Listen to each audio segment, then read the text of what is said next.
தமிழ்நாட்டுடைய தேர்தலில் மிக முக்கியமான பங்கு அதிமுக பாரதிய ஜனதாவுக்குள்ள இப்போ என்ன நடக்கிறது? இன்றைக்கு காலை செய்தியை அதை நான் உங்களுக்கு தரேன்.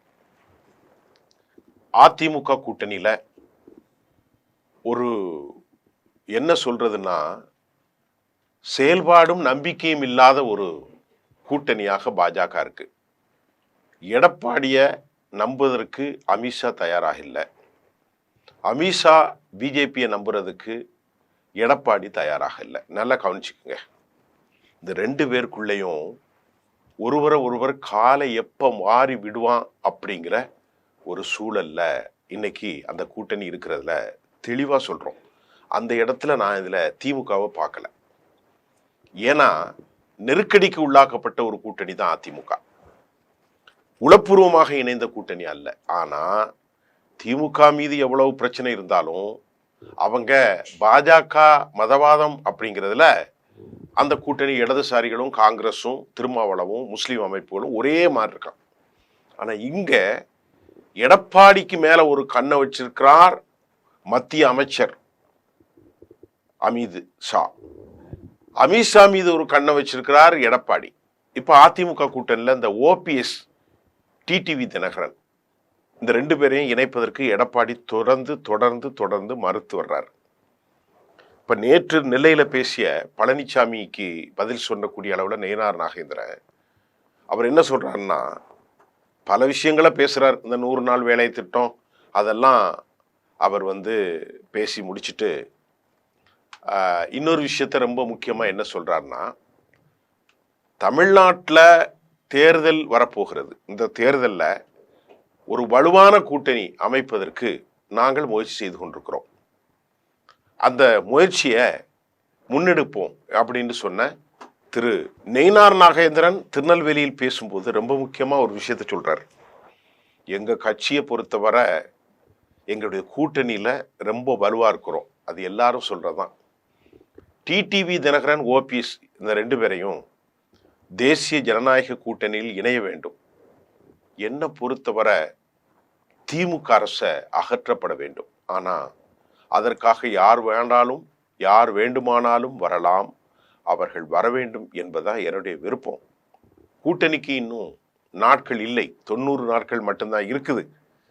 அந்த 90 நாட்களில் மிகப்பெரிய அளவிலான மாற்றம் நடக்கிறதுக்கு அதிக வாய்ப்பு இருக்கு அப்படிங்கிறத திரு நயினார் நாகேந்திரன் சொல்லிட்டு, கூட்டணிக்கு யாரெல்லாம் வர்றாங்க வந்த பிறகு நான் உங்களுக்கு தெரிவிக்கிறேன். நிருபர்கள் கேட்குறாங்க, ஓபிஎஸ் வராரா, பன்னீர்செல்வம் வராரா?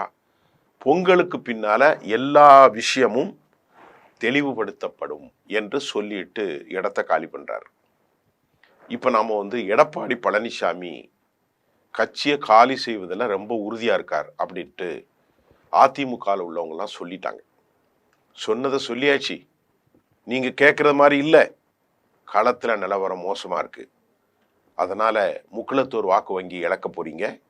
அதற்கு மேலே நீங்கள் தான் முடிவெடுக்கணும் அப்படின்ட்டு அதிமுகவினுடைய மூத்த தலைவர்கள் சண்முகம் மட்டுமல்ல, மற்ற தலைவர்கள் உதயகுமார், அப்புறமா நத்தம் விஸ்வநாதன், வேலுமணி, தங்கமணி, எல்லா மணியும் சொல்லிட்டாங்க. அண்ணன் நம்மள்கிட்ட பலம் இல்லை, கொஞ்சம் யோசிங்க. நாங்கள் சொல்லியும் நீங்கள் கேட்கல, இப்போ நாங்கள் உங்கள் கையில் கொடுத்துட்றோம் பாலை அப்படின்னு அதிமுக பக்கம் சொல்லிட்டாங்க. இப்போ எடப்பாடி பழனிசாமி என்ன சொல்றார் அப்படின்னு பார்ப்போம். அவருடைய மைண்டில் பன்னீர்செல்வத்தை ஏற்றுக்கொள்வது அவர்களுடைய உள்விவகாரம். யார் சொல்றா? பாஜக சொல்லுது. நயினார் நாகேந்திரன் சொல்றார், பன்னீர்செல்வத்தை ஏற்றுக்கொள்வது அவங்க அதிமுகவினுடைய உள்விவகாரம் என்று கூறிய பாரதிய ஜனதாவுடைய தமிழ்நாட்டு தலைவர் நயினார், அவங்க இணைவார்கள் என பல்வேறு தகவல்கள் வெளியாகி வருகிறது. அது உண்மையா அல்லது பொய்யா என்பது குறித்து நான் கருத்து சொல்ல முடியாது. அது அதிமுகவுடைய உள்கட்சி விவகாரங்க. ஆனால் இருவரும் இணைய வேண்டும், அப்போதான் கூட்டணி பலப்படும், எனக்கு அதுதான் இஷ்டம் அப்படின்னு அவர் பட்டும் படாமலும் கிளீனா சொல்லிட்டு போயிட்டார். அது இல்லாமல் விஜயை பற்றி சொல்கிற போது கூட அவர் ஒரு கவுன்சிலர் கூட ஆகலை, எப்படி ஜெயிக்க போகிறார் அப்படின்ட்டு அதை பட்டும் படாமையும் சொல்லிட்டார். எம்ஜிஆர் இருக்கக்கூடிய அந்த பின்பு ஒரு நடிகர் தமிழ்நாட்டில் கட்சி ஆரம்பித்து இயலாத காரணம் அப்படிங்கிறதெல்லாம் அது அவர் வழக்கம் போல சொல்றார். இப்போ என்னன்னா, தமிழ்நாட்டில் தினமும் நடைபெற்று வருகிற திமுகவினுடைய அந்த போதை இந்த விஷயங்களெல்லாம் எதிர்க்கிறதுக்கு அதிமுக வலுவான ஒரு கூட்டணியை அமைப்பதற்கு முயல்கிறதா என்று பார்த்தால், இன்று வரை இந்த கடுமையான போட்டியில அதிமுக மிக மிக மிக மிக பின்னடைவில் இருப்பதாக இன்டெலிஜென்ஸுடைய கருத்து தெரிவிக்கிறது. அந்த கூட்டணி 30 இடங்களை கூட வெட்டி வருவது கஷ்டம் அப்படின்னு செய்தியும் வந்திருக்கிறது. ஏனென்று கேட்டால், நல்லா புரிந்து கொள்ளுங்கள், முக்குளத்தோர்கள் வாக்கு வங்கிக்கு டிடிவி தினகரனோ ஓபிஎஸ் ஐயா அவர்களையோ சேர்ப்பதை தாண்டி தமிழ்நாடு முழுவதும் என்னதான் பேசினாலும் இபிஎஸ்ஐ ஏற்றுக்கொள்ளும் மனநிலையில் அதிமுகவின் அடிப்படைத்துவமான தொண்டர்கள், கட்சியினுடைய அடிப்படை உறுப்பினர்களிடத்தில் மனப்பக்குவம் வரவில்லை. மட்டுமல்ல, அவருக்கு இறைவன் அளித்தது அவ்வளவுதான். ஏன்னா ஒவ்வொரு தலைவனுக்கும் ஒரு விஷயம் இருக்கும். எடப்பாடிக்கு அவ்வளவுதான், எம்ஜிஆர் ஜெயலலிதா மாதிரி ஆக முடியாது என்பதுதான் நாம் அதில் மிக முக்கியமாக கவனிக்க வேண்டிய விவகாரம். இதற்கு இடையில இந்த விஷயம் தொடர்கிற ஒரு சூழ்நிலையில சில முக்கியமான விஷயங்களும் நடக்குது. வரும் 4ஆம் தேதி மத்திய உள்துறை அமைச்சர் அமித்ஷா திருச்சிக்கு வரார். எப்ப? நாளை மறுநாள் புதுக்கோட்டையில் நடைபெறும் தமிழகம் தலைநிமிர தமிழன் பயணத்தில் அவர் பங்கேற்கிறார். மறுநாள் 5ஆம் தேதி ஸ்ரீரங்கம் ரங்கநாதர் கோயிலுக்கு சென்று அவர் வழிபாடு நடத்துகிறார். அன்றே டெல்லியும் திரும்ப போகிறார். இதுல ரொம்ப முக்கியமான அரசியல் விவகாரங்கள் இருக்கிறது. இப்ப அதிமுக கூட்டணியில கடைசியா நமக்கு கிடைத்த செய்தியில 160 தொகுதிகளில் அதிமுக போட்டியிடும் என்றும் கூட்டணி கட்சிகளுக்கு 74 இடங்களை ஒதுக்கும் என்றும் தெரிகிறது. இது ஒரு ஏற்புடையது மாதிரிதான் தெரியுது. அநேகமா இதுதான் சரியா இருக்கும்னு நான் நம்புறேன். ஏன்னா 85 தொகுதியில 74 அது சரிதான். 160 74. அதில் பாஜகவிற்கு 23 இடங்களை, அன்புமணிக்கு 23 இடங்களை ஒதுக்குவார்கள். அன்புமணிக்கெல்லாம் 23 கொடுத்தா கட்சி காலிங்கிறத பாஜக அலோவ் பண்ண மாட்டாங்க. இது போக 46 இடங்கள் அதுல தமாக, புரட்சி பாரதம் உள்ளிட்ட மற்ற கட்சிகள் பிரித்து கொடுக்க போறாங்க அப்படின்னு சொல்லப்படுகிறது. இந்த நிலையில நம்முடைய செங்கோட்டையன் அவர்கள் ஒரு செய்தியை பேசியிருக்கிறார். மக்களுடைய மனநிலையை புரிந்து கொண்டு செயல்பட வேண்டியது திமுக அரசின் ஒரு கண்டிப்பு என்று சொன்ன அவர் திமுகவினுடைய பல செய்திகளை மிக கடுமையாக விமர்சனம் செய்திருக்கிறார். அதிமுக முன்னாள் அமைச்சர் யார் யாரெல்லாம் வரப்போறாங்க தாவேகாவிற்கு செங்கோட்டையன் கேட்கிறாங்க. அதுக்கு அவர் சொல்றாரு, நான் வெளிப்படையா சொன்னா அவர்களை பிடித்து வைத்துக் கொள்வாருங்க, பொங்கலுக்குள் அவர்களை தாவேகாவில் இணைப்பது என்னுடைய முக்கியமான பணிங்க அப்படின்னு சொல்லிட்டார்.